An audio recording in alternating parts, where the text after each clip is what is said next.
Shift start at 7 o'clock a.m. I clocked in with coffee. I didn't have time to drink and sneakers already soaked from the rain. The smelled like antiseptic, sweat, and tension. A patient on a stretcher in the hallway was already yelling.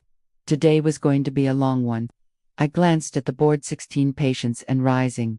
Chest pain, gunshot wound, stroke alert, and the usual: fevers, falls, fractures, confusion. I took a deep breath, tied my hair, and walked in.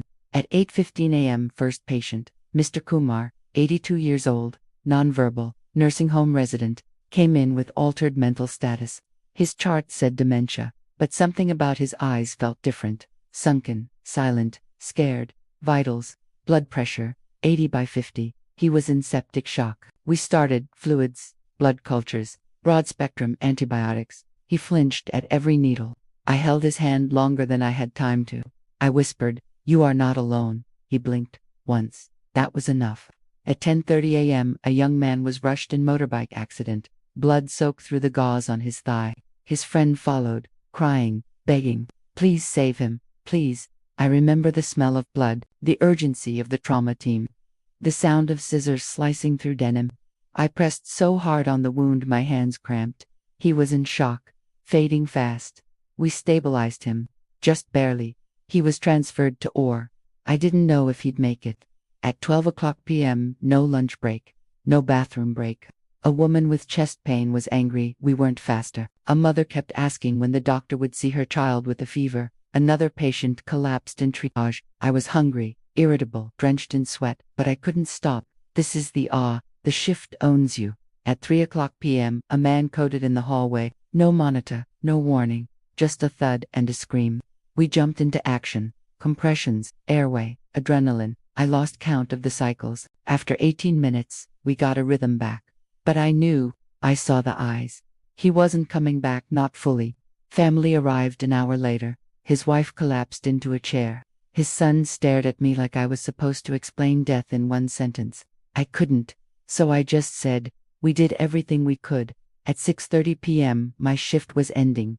Or so I thought. A 5-year-old girl was brought in, difficulty breathing, asthma attack, panicked mother, wheezing child. We started nebulizers, steroids, oxygen. She clung to me like I was her lifeline. I knelt beside her, counted her breaths. "Breathe with me," I whispered. Her chest rose, fell slower now. Crisis avoided. The mother hugged me like I had returned her world. 7 o'clock p.m. I handed over. Finally, my back ached. My scrubs were stained. I was exhausted, emotionally hollow, but somehow full too. I walked past bed number 3. Mr. Kumar was still alive. I nodded at him. He blinked again. I smiled. Learning lessons for healthcare workers. 1. Every shift holds moments that can break you, and moments that rebuild you.